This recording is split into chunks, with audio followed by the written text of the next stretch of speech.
Acho que aqui vai dar, né, pessoal?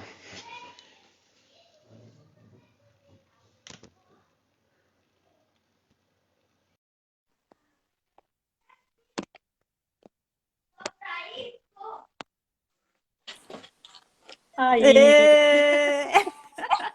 aí, agora sim, Que até bom. que enfim.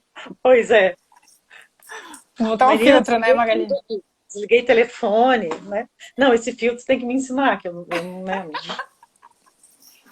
Depois então, eu te ensino.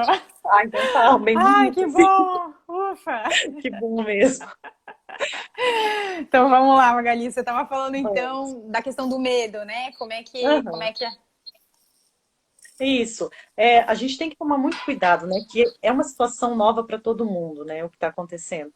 E a gente acaba vendo muitos problemas psicológicos envolvidos nisso também. Então, além do vírus, dessa questão de entendimento, entender melhor o que está acontecendo para poder tomar todas as medidas necessárias, mas sempre com muita tranquilidade, com muito entendimento mesmo, para evitar problemas outros que esse isolamento social acaba causando, né? Que seria quais, Magali?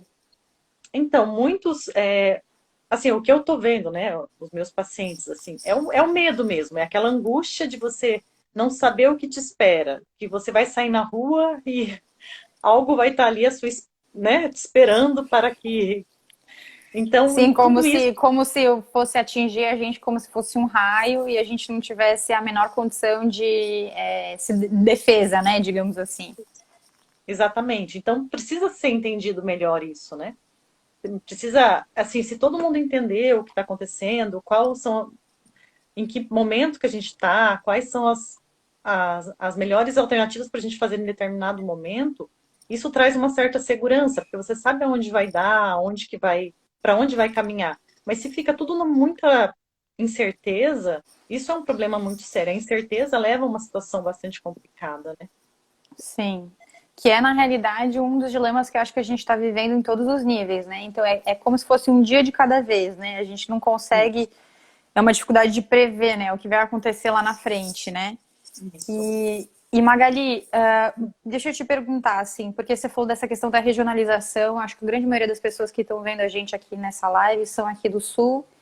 Como é que Uhum, você vê os números? Porque eu, como eu trabalho em UTI e também trabalho no uhum, consultório, né?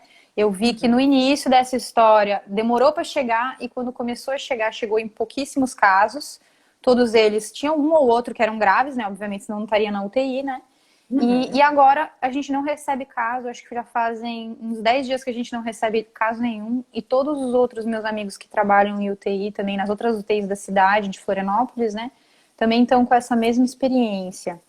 Como é Uhum. que tá essa curva, né? Que todo mundo fica falando da curva, curva, curva, e a gente nunca olha essa tal da bendita curva, né? Tudo é novo. Então, até assim, as medidas que são tomadas pelo governo, a gente não sabe em que medida foi acertada, se foi precipitado, se não foi. Quando a gente estuda uma epidemia, a gente tem uma certa. A gente estuda momentos adequados de se fazer o isolamento social, momentos adequados de fazer medidas para prevenção, para isolamento horizontal, vertical, tudo isso. O que eu acho que aconteceu é que quando chegou aqui em Santa Catarina, no Brasil todo, como um todo. A gente não teve o diagnóstico correto dos primeiros casos. E daí, quando a gente foi ver os casos secundários, a gente já não tinha mais o vínculo epidemiológico, a gente não sabia de onde aquela pessoa tinha pego, né? Ela pegou o vírus e a gente não sabia de onde. E isso causa uma angústia muito grande, porque mostra que você perdeu o controle da situação. E daí foi determinada a quarentena, porque teve Entendi. essa situação. Só que a gente tinha um número muito baixo de pessoas infectadas nesse momento. E como todo mundo seguiu as orientações e ficou em quarentena mesmo, a gente acabou achatando muito a curva, achatamos mesmo, né? E a curva ficou achatada até o ponto de estar acontecendo o que está acontecendo contigo. É o que você falou, na verdade. Que nas UTIs a gente está com leitos sobrando, sem ocupação desses leitos, pelo menos aqui. Nos hospitais também, no hospital que eu trabalho, a gente está com um baixo nível de pessoas internadas. Tá me ouvindo, André? Tá. Então, a gente está nessa situação atual. A gente tem uma quarentena não, isolamento social instituído, mas a gente está com baixo número de pacientes internados, né? André, tá me ouvindo? Travou? É, esse período, esse momento, as lives. Não, não tô te ouvindo, só tô ouvindo você mexer a boca. Com filtro. Que tá, né? Ai, querida, Fabiana, querida. Saudade de você. Andréia, vamos ver.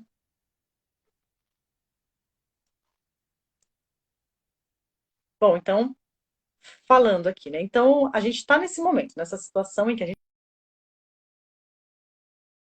é, de certa forma, preparadas. Vou tentar entrar aqui de novo. E, desculpa, gente, é que hoje está bem complicado. Deixa eu ver.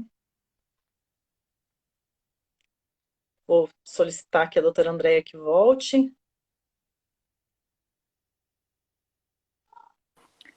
A gente tem Andréia, que. Oi. mas eu não tô A gente, perdida aqui. a gente vai ter que fazer live às 5 da manhã. Pois é. Ai, ai. Ó, alguém perguntou aqui, achei bem legal, que é uma coisa que eu sempre fico bem eu fico, "Ai, gente, por favor, que é esse negócio da tal da lotação, né? Tipo assim, a mídia fica soltando essa informação. Você tá me escutando bem? Estou, perfeito. Tá. A mídia fica soltando essa informação, né? A lotação tá 70%, a lotação tá 80%, a lotação tá 90%. Mas isso me dá uma angústia, porque assim, me dá uma, para não dizer raiva, né? Porque, Aham. gente, quem não trabalha nos hospitais, gente, a gente sempre trabalha 120% da lotação. É óbvio que Uhum. isso não é ideal, mas às vezes, na realidade, 80% é uma lotação baixa, sendo que os hospitais de campanha, enfim, pelo que eu sei, né, Magali, tem acompanhado também, nem tão cheios, né? Então a gente ainda não chegou nesse momento de colapso, né, do sistema de saúde. A gente está, para dizer a verdade, bem longe desse momento de colapso do sistema de saúde, né? Uhum. É, a gente, de novo, regionalizando, né? A gente Uhum. vê essas taxas de ocupação de hospital, que foi hospitais preparados para atendimento de Covid. Então, quando a gente prepara um hospital para atendimento de Covid, a gente suspende os outros tipos de internação, os outros tipos de atendimento e fica exclusivo para aquilo. Então, em São Paulo, onde está um número bastante grande, a gente atingiu certos níveis de lotação, inclusive no trabalho no hospital que eu fiz residência, ontem mostrou que há 100% dos leitos de UTI ocupados. Mas é um hospital de referência em São Paulo, num foco ali, né, num local em que tem muitos casos, e que agora atingiu a lotação. E é isso que você falou mesmo. Em que momento esse hospital não tinha 100% dos leitos ocupados? Então, claro, se os outros estão dando cobertura, a gente ainda não atingiu o caos, né? A gente tem que trabalhar, claro, para evitar que isso aconteça. Ninguém quer trabalhar numa situação de caos. Tudo bem que a Sim. gente é acostumado pelo sistema de saúde que a gente Sim, tem. isso eu acho que é um parênteses bem importante que É. a gente já trabalha no colapso, né? A gente faz denúncia no Ministério Público, a gente já faz, a gente está acostumado. Eu, pelo menos, saí do serviço público, então eu fui para uma UTI lá, uma UTI privada, porque eu não aguentava mais brigar por leito de UTI de paciente que precisava de UTI, né? Que era Uhum. extremamente desgastante, né? Então é interessante a gente também contextualizar, e eu também vejo, Magali, isso também como uma grande oportunidade da gente, como sociedade, também olhar para todas essas negligências que já vinham acontecendo, né? Que na realidade a gente já estava numa sociedade doente em vários níveis, né? Em vários aspectos, né? Uhum. Isso mesmo.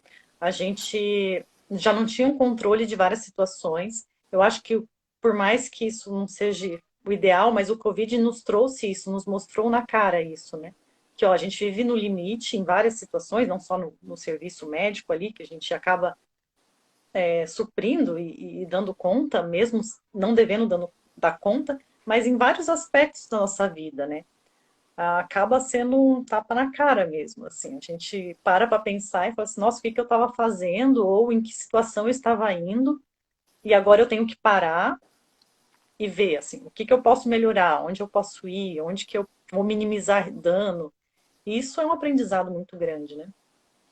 E também poder considerar que a gente, por exemplo, que não é grupo de risco, também considerar as outras pessoas. E isso não só, eu pelo menos também foi uma grande. Eu coloquei a mão na consciência no sentido de eu finalmente comecei a fazer doação na Cruz Vermelha e no Médicos Sem Fronteiras, que eu sempre quis fazer e sempre ficava postergando.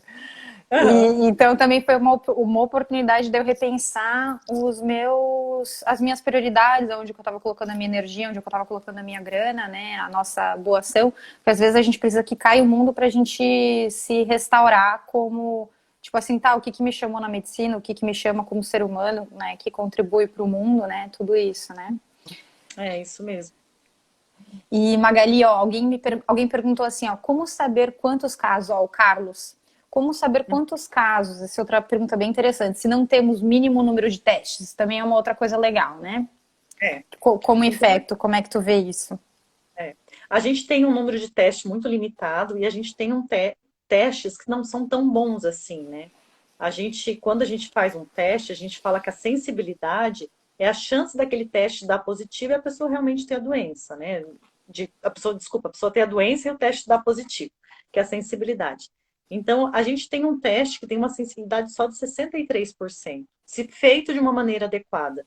Então, às vezes o paciente é positivo e o teste dá negativo. Então, na suspeita, a gente até repete o teste para tentar melhorar isso. E também tem os testes rápidos que estão na mídia agora, que também eles só funcionam depois do 8º dia ali. Então, são testes ruins, com uma sensibilidade também bastante baixa. A gente recebeu um do governo federal que a sensibilidade gira em torno de 25% a 30%. Então, isso é péssimo, né? A gente mesmo testando, ampliando o número de testagem, a gente não vai ter ciência de quem teve, quantas pessoas tiveram, ou a gente não vai ter esse número, nunca vai ter. A gente tem que imaginar que a gente tem 200 milhões de habitantes no país, e se a gente testar todos e retestar alguns, ainda assim a gente não vai ter um número fidedigno. Então, o que a Sim. gente tem são estimativas. São estimativas em cima de ou taxa de mortalidade, que teoricamente todos os pacientes foram testados, ou taxa de transmissão do vírus. Então, um vírus transmite para quantas pessoas? Então, se temos tantos positivos, quer dizer que a gente tem mais 5 vezes, 10 vezes aquele número. E fora aqueles pacientes que também não apresentam sintomas nenhum e que não procuram serviço, não são testados e que tiveram doença, enfim, né? A gente nunca vai ter esse número. Sim. Isso, né, desses muito falsos negativos, né? A Isso, a questão da sorologia, por exemplo, depois da epidemia, é uma forma da gente saber se estão imunes ou não, porque esses casos assintomáticos também vão desenvolver imunidade, é isso? isso. A gente não sabe se essa imunidade vai ser duradoura ou não. O último estudo que eu vi é que, aparentemente, porque a doença é nova, é de dezembro agora, então ninguém está imune, né, ainda assim, é que após você adquirir o vírus, você teria uma imunidade aí por cerca de 2 anos, e depois Olha só. cairia a imunidade de novo. Então, tomara que seja 2 anos, porque pelo menos a gente tem uma folga aí, né? Tem alguns mais pessimistas que acham que nem duraria esse período, mas vamos considerar 2 anos, que é o estudo mais recente de uma universidade americana que mostrou que seria isso. Então, a partir do momento que a gente tiver um número de pessoas imunes que tiveram a doença e que se curaram, ou que nem tiveram sintomas, mas que fizeram imunidade, a gente tem um controle da circulação viral também, né? Um vírus chega numa população que tem um grande número de pessoas imunes, o vírus não circula, ele não consegue se disseminar naquela região. Agora que eu entendi. Agora que eu entendi a importância da imunidade, que é quando a população chega em 60%, esse que é o tal do 60%, né? Isso. É a hora que começa a estabilizar as curvas dos outros países, né? Então a gente Uhum. viu agora, a Itália ali começou a estabilizar um número de pessoas, de doentes, de novas pessoas sendo infectadas, diminuiu o número de mortes porque está atingindo essa população imunizada já. Então, muitas Uhum. pessoas que não tiveram a infecção, mas tiveram contato, se imunizaram naturalmente pela doença e você começa a atingir um platô, você começa a não transmitir tanto esse vírus mais. Então, se eu Sim. pego uma população que é totalmente, nós, né, no caso, somos totalmente vulneráveis porque é um vírus novo. Então, eu chego com esse vírus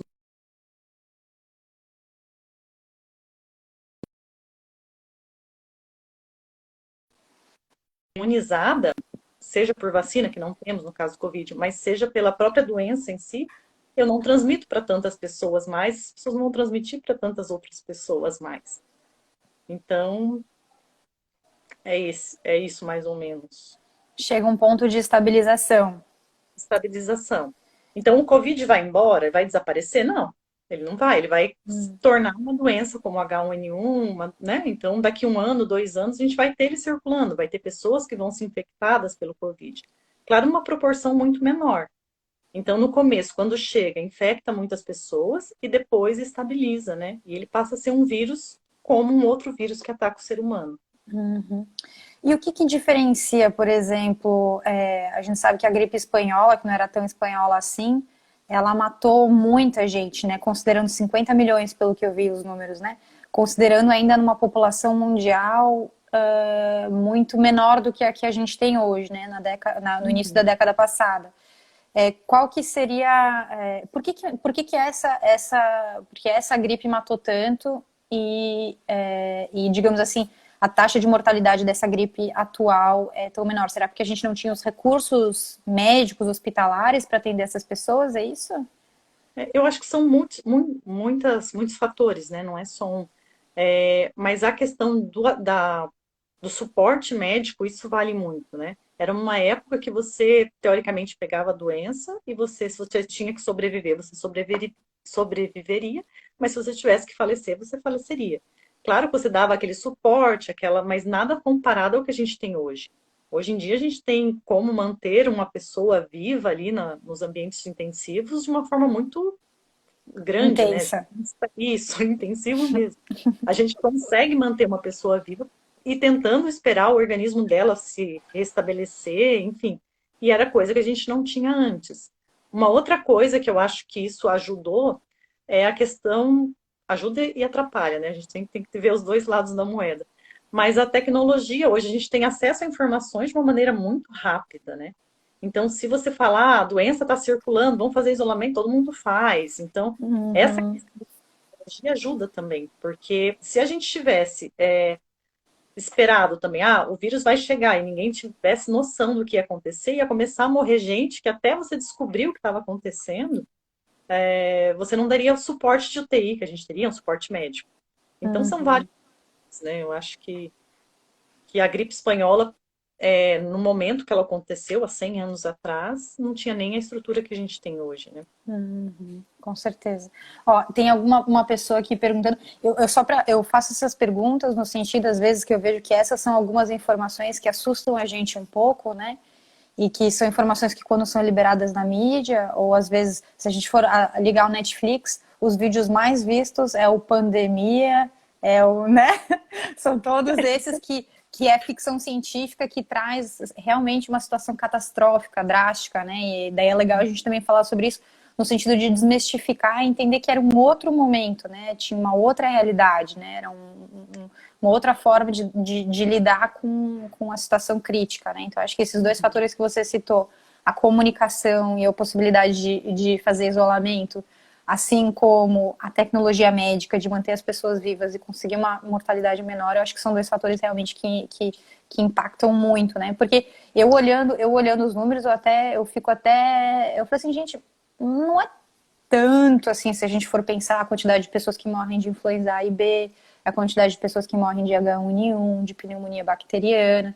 Então, todos os anos, mesmo a gente já tem uma certa imunidade, mesmo a gente tendo a vacina, porque às vezes a gente fica sempre esperando um coquetel mágico, algo milagroso. Ah, ok, então eu posso sair.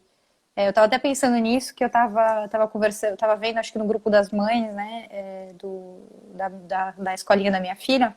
Não, foi outro grupo de mães, que eles estavam falando sobre, não posso, meu filho tem bronquite. E eu fiquei pensando assim, poxa, mas você não botou ele na creche, no sentido de ele tá sendo exposto a muitos vírus que realmente podem fazer uma broncoexacerbação, né, e levar ele a uma asma se ele tem a predisposição, né?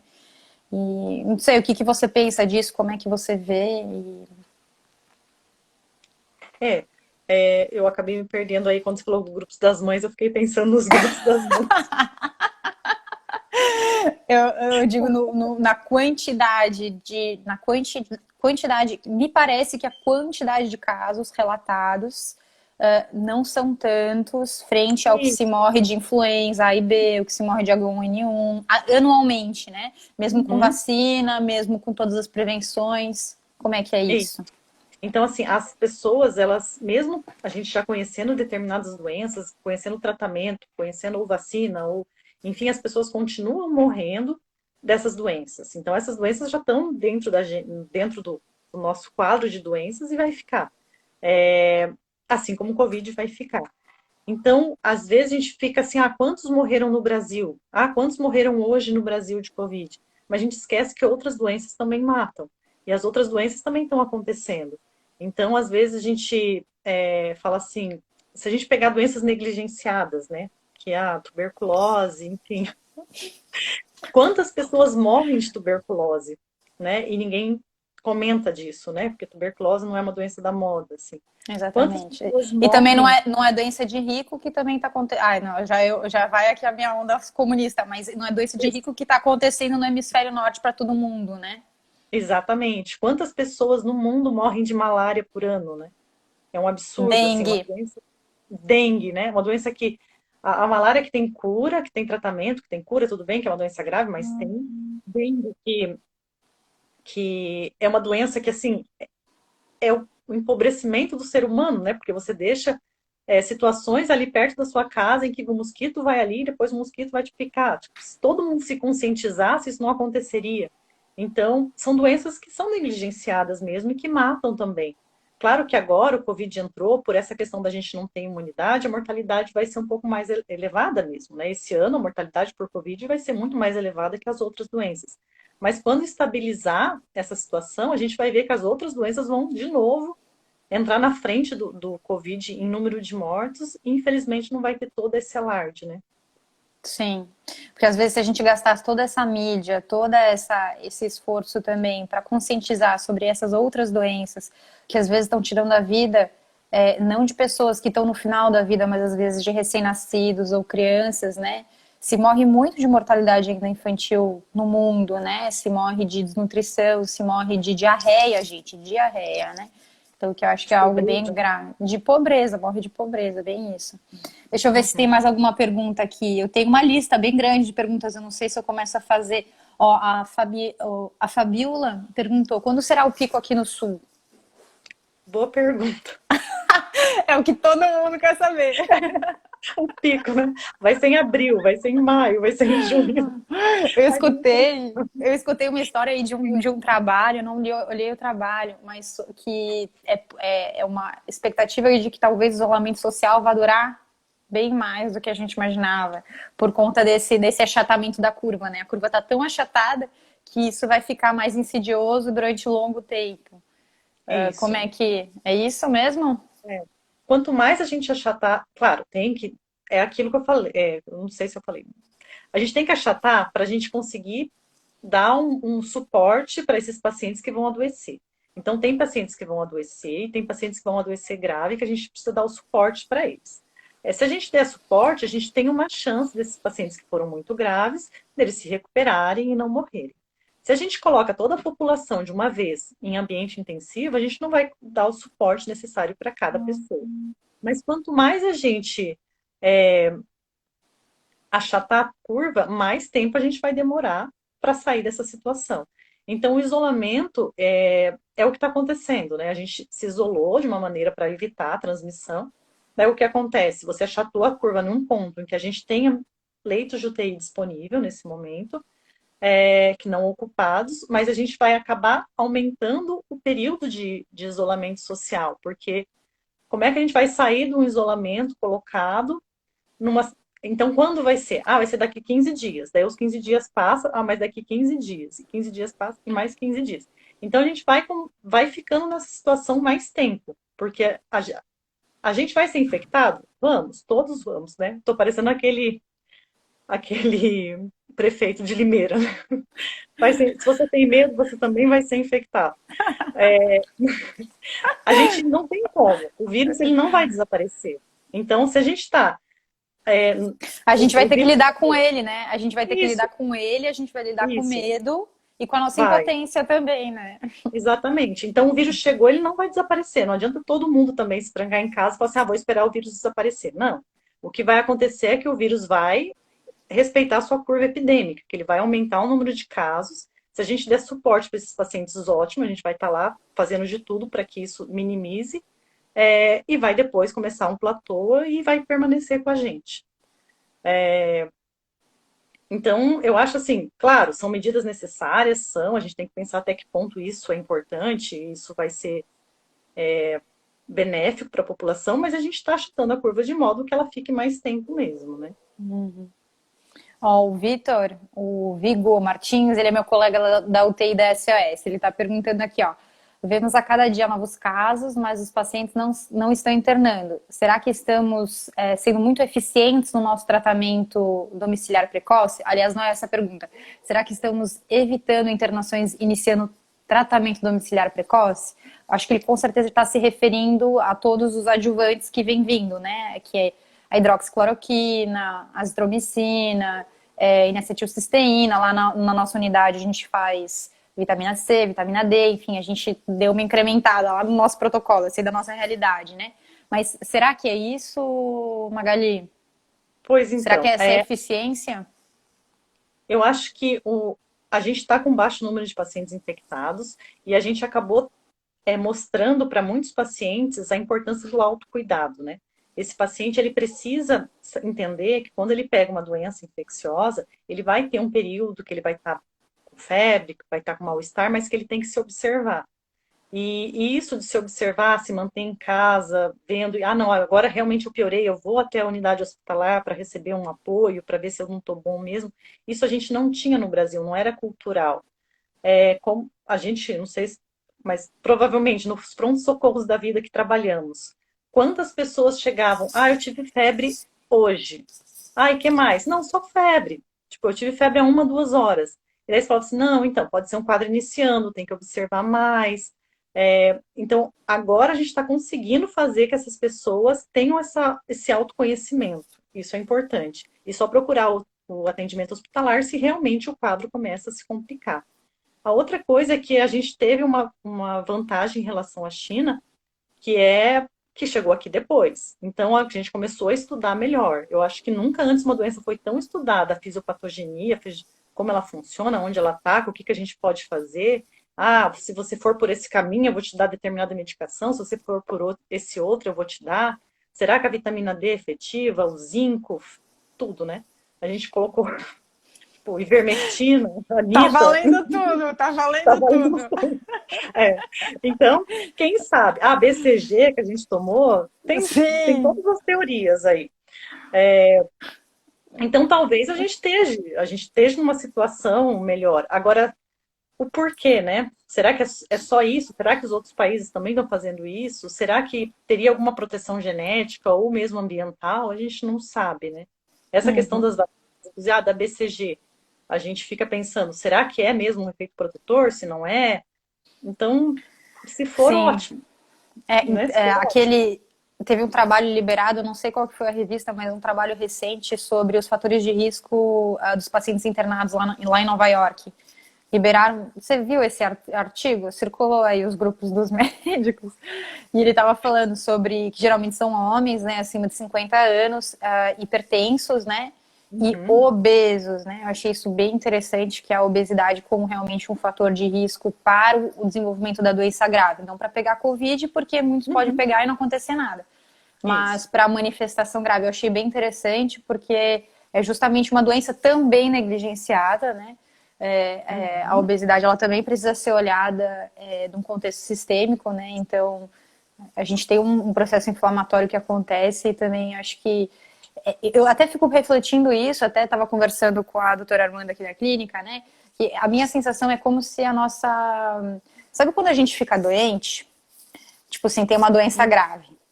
E daí a gente para e fala assim, caraca, eu tava vivendo muito mal. E às vezes a doença que a gente teve, a gente sobrevive da doença. Só que a doença foi um fator super importante pra gente mudar a forma como a gente se comporta, a forma como a gente se alimenta, a forma como a gente pensa. E às vezes eu penso até que o Covid socialmente ele traz essa mudança de paradigmas, né? A gente tá doente, agora a gente tem que ficar em casa, tem que ficar em casa quietinho pensando sobre o que a gente está fazendo errado. E até a gente poder olhar para essas doenças negligenciadas, olhar para a forma como a gente faz política, olhar pela forma como a gente participa da política, como a gente participa das nossas decisões públicas, a forma como a gente faz ciência, né, Magali, que é isso que você comentou, da gente nunca se estudou tanto, realmente é tão interessante o nosso poder de comunidade mundial, né, de produzir ciência, né, para todo mundo contra um agente específico, e como que a gente consegue ser tão potente, né? Como que a gente pode produzir tanta literatura, tanto material informativo, e talvez realmente seja isso uma das coisas que estejam contribuindo para a gente estar com uma taxa de mortalidade menor, né? Isso seria realmente algo muito bom. E tirar os preconceitos também, né? Porque se a doença ela tem 3 meses, né? É impossível a gente conseguir um estudo duplo cego randomizado, né?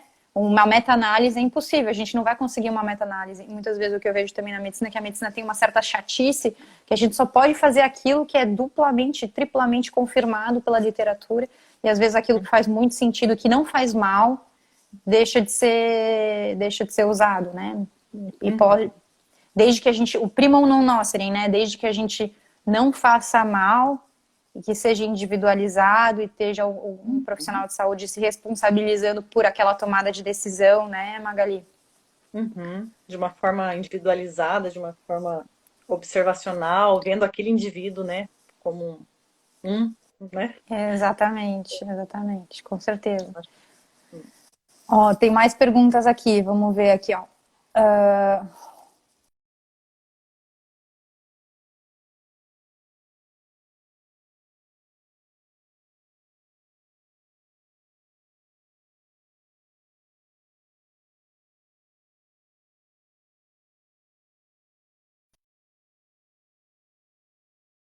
Aí, Tamara. Ah, Oi. pronto, voltou. Qual foi a pergunta?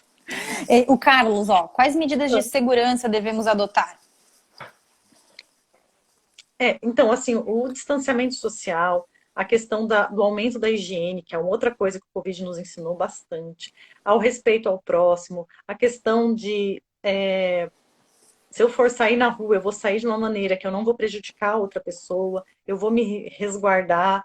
Então, tudo isso eu acho que são os cuidados necessários, né? A gente tenta seguir as orientações das autoridades, porque a gente imagina que eles estejam pensando no bem comum, no bem de todo mundo. Esperamos que isso realmente esteja acontecendo. Mas tentar esses cuidados por si, né? Para ti e para os outros. Então, assim, ó, se eu tô sintomática, eu não saio de casa, eu não devo sair de casa, eu tenho que ficar em casa por 14 dias se eu tiver com sintomas. Porque se isso for coronavírus, eu posso estar transmitindo para uma outra pessoa. Se eu fui contato de uma pessoa com coronavírus, eu também tenho que me observar para ver se eu vou apresentar sintomas e, de preferência, fazer um certo isolamento. Mas se eu for sair na rua por algum motivo, esperamos que nenhum sintomático saia, mas se eu não estou com sintomas e eu vou sair, eu vou fazer a minha higiene adequada das mãos, vou usar a máscara, que agora aqui em Florianópolis eles colocaram como uma medida populacional, sempre lembrando que o uso da máscara ele não simplesmente não é só a máscara que vai te proteger, é uma série de medidas. Mas vou colocar a máscara de uma maneira adequada, vou me distanciar das pessoas, vou evitar aglomerações, mas vou caminhar, vou sair e fazer o meu melhor dentro daquela minha rotina. O que a gente vê muito é que as pessoas também estão evitando até essas próprias saídas, né? De uma maneira muito rígida, e isso pode causar alguns outros problemas. Eu acho que tem de tudo, né? Dependendo do perfil da pessoa, acho que até é um exercício de autoobservação, né? Tá, se eu já sou uma pessoa mais hipocondríaca, mais preocupada, mais ansiosa, mais hiper preocupada, talvez eu tenha que afrouxar um pouquinho, relaxar um pouquinho. Talvez se eu sou uma pessoa mais, não vou dizer displicente, mas uma pessoa tipo assim, Highlander, ninguém pode me ferir. Tem que, por respeito às outras pessoas também, tem que fazer um pouquinho de esforço para estar dentro das orientações, né, das normas de É um saúde. cuidado com a gente e com o outro, né? Uhum. Tem que Ó, ter isso consciente. a Fabiana aqui, ó, não sei se está acompanhando também as perguntinhas, né? Uma pessoa soropositivo com uma boa imunidade que contrair a Covid pode também não manifestar esses sintomas e não se agravar muito. O soropositivo, ela está se referindo ao HIV, é isso? Isso, a pessoa soropositiva para o HIV, né? Então, uma coisa bastante interessante é que todas essas cortes de pacientes, tudo o HIV nunca entrou ali como um fator de risco. Então, é, os pacientes bem tratados, eles não precisam se preocupar, eles vão estar como qualquer outra população. Quando a gente trata o paciente HIV positivo, a intenção é controlar totalmente o vírus, né, e deixar ele sem inflamação. O vírus, quando ele tá agindo, ele está se multiplicando, a pessoa fica inflamada. E a tentativa ali do medicamento é você diminuir tanto que ela para de ser inflamada, ela passa a ser uma pessoa com uma imunidade como qualquer outra pessoa. E não se mostrou. É bem interessante que nenhuma corte fala assim, o paciente soro positivo, paciente HIV positivo evoluiu pior. Não, parece que é como qualquer outra pessoa da população, que deve ser mesmo. Uma pessoa bem tratada do HIV é igual uma outra Sim. pessoa sem nenhum comprometimento imune. Que é que nem também as pessoas com transplante renal, bem aderentes ao imunossupressor, também não desenvolvem a forma grave. Ou pessoas com Isso, doenças autoimunes que estão bem aderentes ao tratamento, é, é, como é que eu posso dizer, o imunobiológico ou de imunossupressão, também não tem a forma grave da doença, né? Isso também são coisas bem isso. interessantes. Legal. Pessoas bem controladas, né? Como tanto diabetes como hipertensão, pessoas que estão com bom controle acabam não tendo grandes problemas. O problema é o controle Sim. da doença. E isso é legal também, porque daí a gente sai daquela zona de que a gente não pode fazer nada contra ele, né? Então acho que muito a gente pode fazer, né? Que se eu tenho alguma doença crônica, eu vou tratar de aí sim fazer meu tratamento corretamente, né? Porque a gente sabe que quem tem hipertensão, diabetes, a taxa de adesão terapêutica completa ela é baixa, né? Uma taxa de adesão de 50%, né? Então, pelo menos eu lembro quando estudei isso, mas então se a gente incentivar justamente as pessoas a revisarem seus tratamentos, darem conta, né, de tratar bem direitinho. E eu acho que principalmente também as doenças psiquiátricas, eu acho que também é algo bem relevante, né? Então, buscar um equilíbrio como um todo, né? Tratar suas doenças de base, evitar tanta informação, tanto estresse, tanta preocupação, né, Magali? Isso mesmo. O controle da Oh. doença, das doenças. Magali, como que tá aí os nossos horários? Que se a gente passa do horário, quando dá 1 hora, ele não fica gravado, que foi o que aconteceu comigo Ah, na tá. live de terça. Então, um pouquinho antes, uns 3, 4 minutinhos, a gente encerra para deixar gravado no teu perfil e para o Tá. pessoal poder assistir depois. Como é que estamos de horário Uhum. aí? Boa pergunta. Eu acho que tá tranquilo.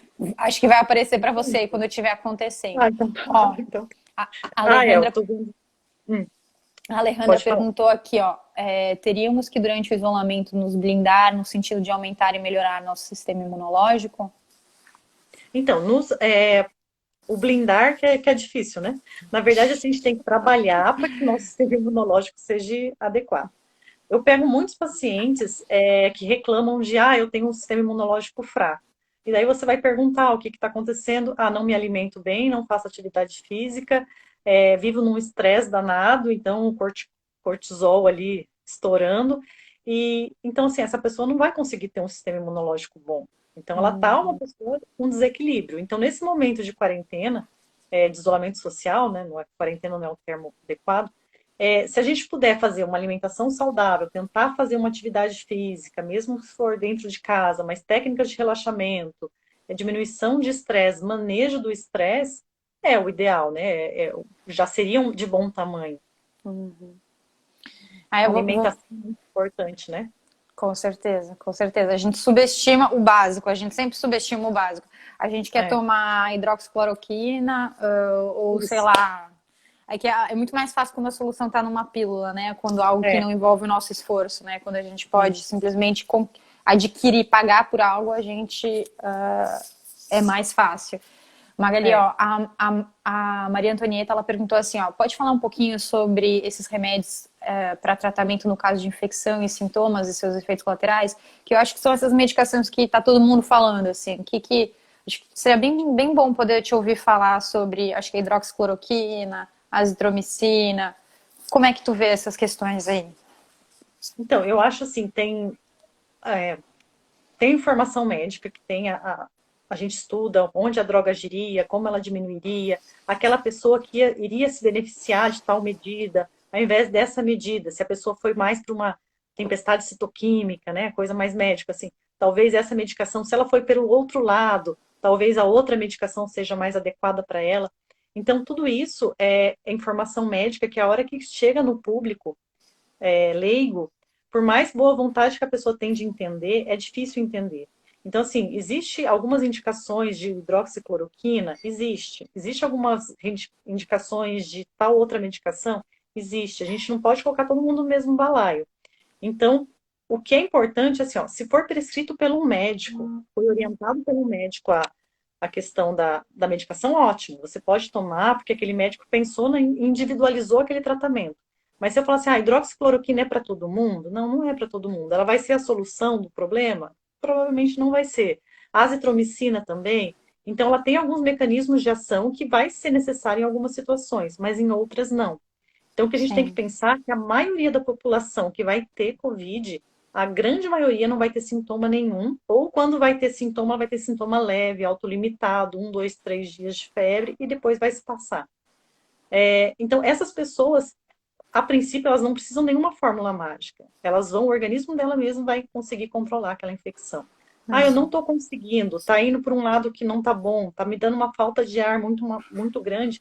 Aí sim eu vou procurar o serviço médico para que o médico lá vê o padrão daquela pessoa e qual seria a melhor indicação terapêutica para ela. Então, quando eu tenho até medo um pouco de falar, hidroxicloroquina é a solução, porque daí as pessoas vão na farmácia e vão comprar. A ivermectina, vão na farmácia e vão comprar. Uma dose, eu já vi coisas assim, uma dose de ivermectina a cada semana, quem sabe previne. Tipo, né? Não é assim. Sim. Tipo, Só claro que para vai ser citar, usado. por exemplo, para as pessoas que estão assistindo, né, sobre os efeitos colaterais, por exemplo, como que a gente individualiza o uso ou não da hidroxicloroquina? Então, é uma pessoa que ela está com sintomas de gravidade, ela não tem doenças cardiovasculares, a gente pega o eletrocardiograma dela, conta o QT, faz uma fórmula de ajuste para a frequência cardíaca para descobrir qual que é o tamanho do QT, que a gente diz, é uma coisa bem técnica, e avalia dentro desse contexto se vale a pena ou não a gente usar essa medicação. E muitas vezes, se a pessoa tem fatores de risco, a gente vai usar essa medicação, mas num ambiente monitorado. Se ela vir a desenvolver alguma arritmia, eu vou interromper o uso daquela medicação, né? Então, e é muito interessante, porque as pessoas que desenvolvem as formas graves, geralmente são pessoas que têm várias doenças, né? Vai acumulando mais de uma doença, né? E que mais? E assim como as outras medicações, a própria azitromicina, ela é um antibiótico, ela também tem seus efeitos colaterais, né? E é até bem importante ser individualizado no sentido de custo-benefício. E eu acho que também, como está circulando bastante informação, as unidades de saúde, elas estão muito prontas, me parece, né? Muito prontas para poder oferecer esse suporte. Então, eu vejo que a automedicação, nesse momento, ela não é uma boa saída, né? A automedicação, ela pode ser abundante em boa alimentação, sono, todas essas outras questões. Até o próprio uso de multivitamínicos, o ideal é que esteja sendo aconselhado e acompanhado. Em doses fisiológicas eu não vejo problema, acho que é até bom, deveria até ter uma certa promoção, né? Mas em doses suprafisiológicas é interessante que se tenha uma supervisão, porque também tem efeitos colaterais, né? Isso mesmo. Vamos ver se a gente tem mais pergunta aqui, ó. E pessoas com doença autoimune? Tô rindo que a gente tava falando, a gente tava falando antes. Então a gente comentou um pouquinho sobre doença autoimune antes, Sônia, que a gente falou que pessoas que estão em bom tratamento de doença autoimune, que estão com o seu imunossupressor, que estão com a sua medicação habitual, com bom controle de doença, dentre os grupos de risco não tem se manifestado das gravidades. É óbvio que quem faz aquela tempestade citoquímica, quem faz as formas graves da doença, são pessoas que têm alguma base de desequilíbrio. Às vezes tem uma doença autoimune e não sabe. E a gente sabe que cada vez mais a literatura tem suportado que as doenças autoimunes são tratadas, ou melhor, são melhoradas com um bom estilo de vida. Então, isso também é uma outra coisa para a gente recuperar esse poder de controle da nossa própria vida, né? Que a gente está no controle, a gente não está à deriva, exatamente. A gente não está completamente vulnerável, né? A gente pode ter controle da situação, né? Uhum. Que mais? Ó, estão dizendo que você é o máximo, Magali, te adoro. Meus, são fofos, meus queridos. Pacientes crônicos precisam de prescrição para tomar a vacina contra o vírus influenza, Magali? A G. Monks perguntou. Isso, a gente, até o ano passado, todos que tinham doença teria que comprovar, né, que levar o atestado médico solicitando a vacina da influenza.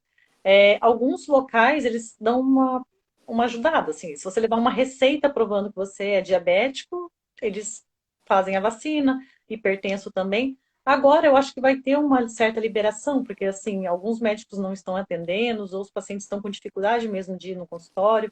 Então, eu acho que qualquer papel que mostre que você tem portador de alguma doença crônica já vai ser disponibilizado. Eles vão dar uma flexibilizada nesse assunto.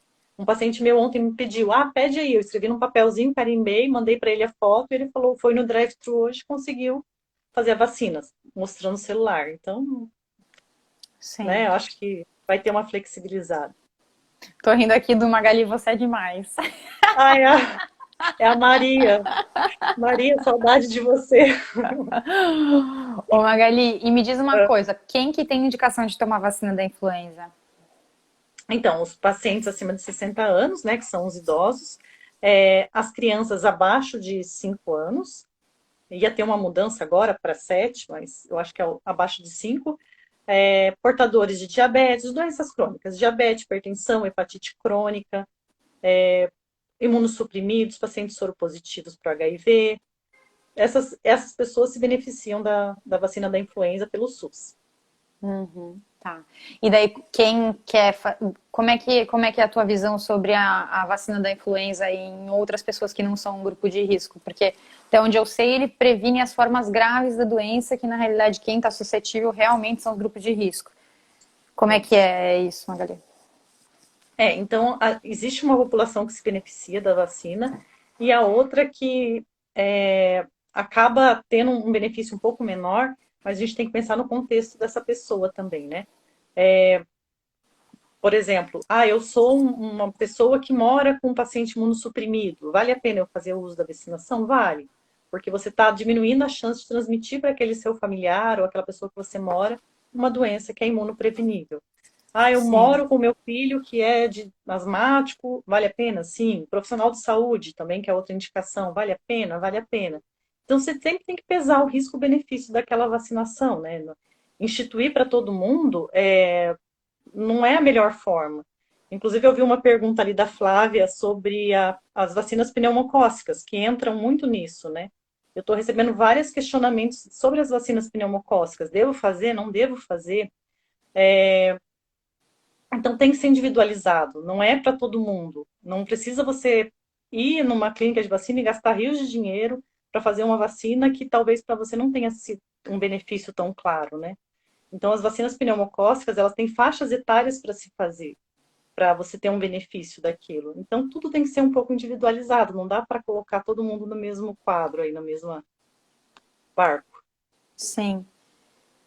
Ó, ela falou o que mais? Vale a pena tomar a vacina para pneumonia para evitar danos maiores ao pulmão? Acho que seria essa forma grave, né? Na realidade, eu não sei se É. a pneumocócica, a função dela é evitar as formas graves ou ela evita a pneumonia de uma forma geral? Como é que é? Ela evita a pneumonia de uma forma geral, ela diminui a colonização das vias aéreas por pneumococo, né? Então, se você tem um pneumococo ali, a chance de causar uma infecção é maior. Se ele não está ali, você acaba diminuindo as formas, as doenças pneumocócicas, tanto pneumonia quanto otite, sinusite, enfim. Geralmente, quem vai ter o dano pulmonar a ponto de poder ter uma infecção secundária pelo pneumococo, no caso do Covid, é pacientes que vão ter formas mais graves. Então, a maioria dos pacientes não vão ter. Então, se você não tiver uma forma grave de Covid, não tem por que você se preocupar com o pneumococo que está ali na sua via aérea, que ele não vai causar uma infecção secundária. Ah, eu tenho muitas comorbidades, tenho um risco grande de evoluir para forma grave de Covid, devo fazer a vacina?